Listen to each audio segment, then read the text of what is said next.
जो एकेडमिक शिक्षा लेकर अपनी शिक्षा के नॉलेज को समाप्त कर ले रहे हैं। शिक्षा 4 तरीका का लेना चाहिए हर व्यक्ति को। पहला शिक्षा है एकेडमिक शिक्षा, कि जो हम लोग 1 से 12 तक लेते हैं। उसके बाद दूसरा जो शिक्षा का प्रकार है वो है प्रोफेशनल शिक्षा, कि कोई डॉक्टर बनना चाहते हैं, सीए बनना चाहते हैं, वकील बनना चाहते हैं। जो भी व्यक्ति जो बनना चाहते हैं वो उस प्रोफेशन को चूज करेंगे। उसके बाद तीसरा शिक्षा है जो आज के डेट में कंपलसरी है, जिसको हम लोग कहते हैं फाइनेंशियल एजुकेशन। पैसा के बारे में नॉलेज होना बहुत जरूरी है, नहीं तो आज के डेट में हर व्यक्ति के साथ हर समय फ्रॉड और स्कैम हो रहा है। इससे बचने के लिए आपको फाइनेंशियली एजुकेट होना पड़ेगा, तभी आप अपना और अपने परिवार का पैसे को बचा पाएंगे। नहीं तो हर 5 मिनट में ये प्लान योर इन्वेस्टमेंट जो हमें कंपनी स्टार्ट की है उसका डाटा कहता है कि हर 5 मिनट में 1000 करोड़ का स्कैम होता है पूरे भारत में। ध्यान से इस वर्ड्स को सुनिएगा। मात्र 5 मिनट में भारत के जो 90% कम पढ़े लिखे लोग हैं उनके साथ 1000 करोड़ का स्कैम हो रहा है। और 24 आवर्स में आप कैलकुलेट कर सकते हैं 1000 करोड़ के साथ कि कितना हो सकता है। ये स्कैम्स का डाटा है। झारखंड में ही एक जगह है जामताड़ा, सभी लोग जानते हैं। तो जामताड़ा जैसा भारत में बहुत ऐसा जगह है कि जहां से स्कैमर लोग हमारे और आपके पैसों को हर मिनट गायब कर रहे हैं। इसीलिए आपको फाइनेंशियली एजुकेट होना ही पड़ेगा कि आप अपने पैसे को और बाकी चीजों को मैनेज कर सकें। उसके बाद एक चौथा आयाम भी आता है जिसको शिक्षा का आयाम कहा जाता है, जो है सोशल। आपके पास सामाजिक नॉलेज भी होना चाहिए कि हमारे समाज के जितने भी बड़े बड़े महापुरुष लोग हैं वो लोग क्या किए अपने लाइफ में और समाज के लिए क्या किए, उन सभी चीजों को भी आप लोग को समझना पड़ेगा। बहुत महत्वपूर्ण चीज है। बाबा साहेब अम्बेडकर जी का जीवन में पूरा संघर्ष ही संघर्ष था। कुछ समय पहले सर बहुत अच्छे तरीका से एक्सप्लेन किए, उनके अपने बच्चे इस दुनिया में नहीं रहे क्योंकि वो समाज के लिए काम करते रहे, या तो वो शिक्षा लेते रहे या समाज के लिए कहीं ना कहीं संघर्ष करते रहे। तो इसी के साथ उनका जो दूसरा जो मंत्र था, शिक्षित बनो के बाद सबसे इंपॉर्टेंट मंत्र था कि संगठित रहिए। अब संगठित रहने का मतलब क्या होता है? आज हम यहाँ पर बहुत कम उपस्थिति देखकर बहुत ही निराशाजनक भावना के साथ हम बात कर रहे हैं। ऐसा तो पहले नहीं हो रहा था, लेकिन इस वर्ष ढगवापुसी में ये बहुत कम ही उपस्थिति दर्शा रहा है कि हम लोग अपने संगठन को बहुत मजबूत नहीं बनाते हुए बहुत कमजोर कर रहे हैं। आज का नया पीढ़ी जो है बहुत कम सामाजिक बातों को मतलब सही तरीका से अपना रहा है और उस आदर्श को कायम रखने में वर्क कर रहा है। तो ये बहुत जरूरी चीज है कि आपको ये जो 4 तरीका का हम एजुकेशन की बात की है, आप अपने लिए और अपने परिवार के लिए इन चारों एजुकेशन की व्यवस्था कीजिए। एकेडमिक नॉलेज तो हर कोई ले लेता है, उसके बाद प्रोफेशनल नॉलेज भी आज बहुत ज्यादा बढ़ गया है, लेकिन फाइनेंशियल नॉलेज का घोर अभाव है और सोशल नॉलेज तो है ही नहीं। हमारे समाज में अगर किसी व्यक्ति से पूछ दिया जाए कि 10 व्यक्ति का आप नाम बताइए जो बड़े महापुरुष थे, वो नाम नहीं बता पाएंगे लोग। और हम आशा कर रहे हैं कि किसी भी तरीका के अगर हम जयंती मना रहे हैं तो सिर्फ जयंतियां मनाने से ये नहीं हो पाएगा कि हम बाबा साहब के जो भी स्टैच्यू है उस पर हम लोग आकर के सिर्फ माल्यार्पण कर दें और वो जयंती सेलिब्रेट हो गया। इस चीज को करने से जयंती सेलिब्रेशन होता ही नहीं है। तो आप लोग को ये बहुत इंपॉर्टेंट चीज है कि आप 4 तरीका का जो एजुकेशन है उसको लेने का प्रयास कीजिए। जहां से मिल सकता है, जिस तरीका से आप ले सकते हैं उस तरीका को खोजिए। और एक और इंपॉर्टेंट चीज कहें बाबा साहब कि आपको संघर्ष करना है। संघर्ष कैसे कर सकते हैं? संघर्ष करने के लिए आपको शिक्षित बनना ही पड़ेगा। अगर आप शिक्षित नहीं बन सकते हैं तो आप संघर्ष कर ही नहीं सकते हैं, क्योंकि अपने अधिकारों को बिना जाने मांग कैसे कर सकते हैं कि हमारे पास क्या अधिकार है। बहुत सारे लोगों को अपना फंडामेंटल्स राइट्स नहीं मालूम है कि हमारे संविधान में हमारे हक के लिए क्या अधिकार दिया गया है।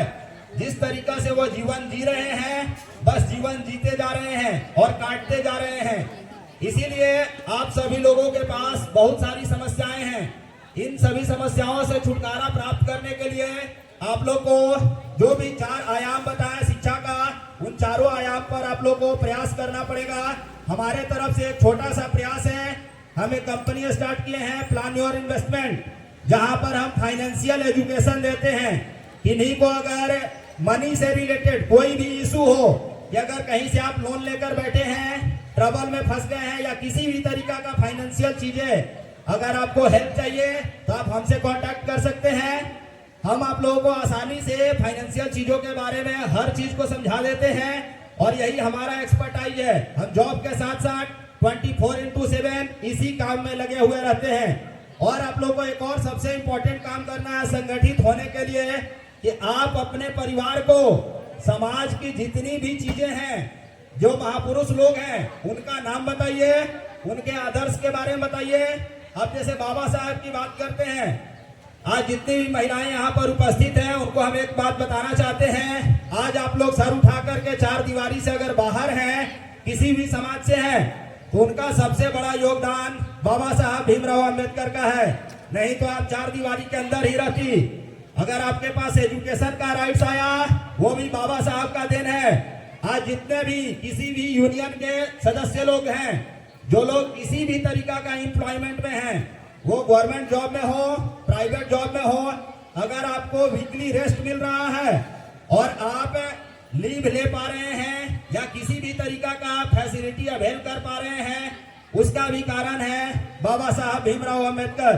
तो बाबा साहब का जो जीवन है और जीवन पर जितनी बातें हैं, उन सभी चीजों को तो अगर 24 घंटा भी समझाया जाए किसी व्यक्ति को, वो भी कम पड़ जाएगा। यह हमारे लिए बहुत ही फक्र की बात है कि हम लोग बाबा साहब के अनुयायी हैं और बाबा साहब के आदर्शों पर चलने का प्रयत्न करते हैं। तो सबसे पहला इंपॉर्टेंट चीज है कि आप लोग संगठित होने का प्रयास कीजिए, और आप सब लोग अपने संगठन को मजबूत बनाने के लिए अपना और अपने परिवार के तरफ से हर कदम पर प्रयास कीजिए। बिना प्रयास का कुछ भी नहीं हो सकता है। अब संगठित होना जरूरी क्यों है, हम इस मंच से एक बहुत इंपॉर्टेंट मैसेज देना चाहेंगे। अकेला चना भाड़ नहीं फोड़ सकता है, लेकिन अगर चना मिलकर बहुत सारा चना इकट्ठा हो जाए और उस भाड़ में अगर डाल दिया जाए एक साथ, तो जब चना ब्लास्ट करेगा तो भाड़, कहने का मतलब वो फूट सकता है। तो जिस तरीका से आप एक अकेले व्यक्ति किसी चीज को नहीं कर सकते हैं, लेकिन अगर आप संगठित होंगे तो आप उस काम को और अपने अधिकारों को आसानी से मांग सकते हैं, शांतिपूर्ण ढंग से भी। तो इसीलिए आपको संगठित होना बहुत जरूरी है, क्योंकि अगर संगठित नहीं होंगे तो आपको तोड़ने में कोई प्रॉब्लम नहीं होगा। आज जो भी हमारे समाज के जितने भी लोग हैं, हम लोगों को अपने अधिकारों के लिए संघर्ष करना ही होगा, और संघर्ष हम तभी कर सकते हैं जब हम संगठित होंगे। तो ये बहुत इंपॉर्टेंट चीज है कि जितना हो सके आप संगठित होइए, और जितना हो सके जिस स्तर पर हो सकता है आपसे संघर्ष करते रहिए। किन चीजों के लिए आप संघर्ष करेंगे? सबसे पहला चीज शिक्षा प्राप्त करने के लिए। अगर आप शिक्षित होने के लिए संघर्ष नहीं करेंगे, ध्यान से सुनिएगा मेरी बातों को, बहुत लोगों को बुरा लगेगा। आज जो मध्याह्न भोजन स्टार्ट किया गया सरकार के द्वारा, वो आपके और हमारे बच्चों को शिक्षा से दूर करने का एक प्रावधान है, क्योंकि हम खिलाएंगे, ड्रेस देंगे, सब कुछ करेंगे, पढ़ाएंगे नहीं। क्योंकि शिक्षा अगर आप ग्रहण कर लेते हैं तो आप क्वेश्चन पूछेंगे, आप अपनी भागीदारी चाहेंगे। संविधान में बहुत सारा चीजें हैं, लेकिन लोग जान ही नहीं रहे हैं। इस कारण से वो अपने हक और अधिकार की बात नहीं कर पाते हैं। इसीलिए सबसे इंपॉर्टेंट चीज है संघर्ष करने के लिए कि आप पहले शिक्षित बनिए, अपने अधिकारों को समझिए, अपने कर्तव्यों को समझिए, और अपना शिक्षा के प्रति बहुत अच्छे तरीका से समझिए।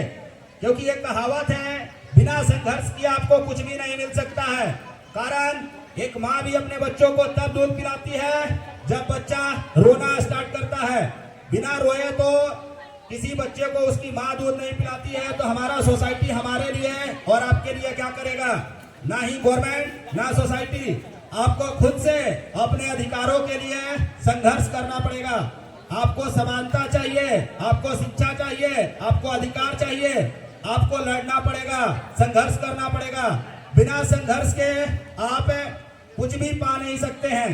तो ये बहुत जरूरी है। हम सभी बहुजन भाइयों से विनम्र निवेदन करते हैं कि वो हर समय हर क्षण अपने स्तर से संघर्ष करना प्रारंभ कीजिए, क्योंकि संघर्ष करने के लिए आपको शिक्षित होना पड़ेगा और अपने अधिकारों को जानना पड़ेगा। आर्थिक रूप से आपको मजबूत होना पड़ेगा, क्योंकि बिना आर्थिक रूप से मजबूत हुए आप किसी भी तरीका के संघर्ष को अंजाम नहीं दे पाएंगे। ये बहुत जरूरी है। और आर्थिक रूप से आपको सक्षम बनने के लिए फाइनेंशियल एजुकेशन लेना बहुत जरूरी है। तो हम आशा करते हैं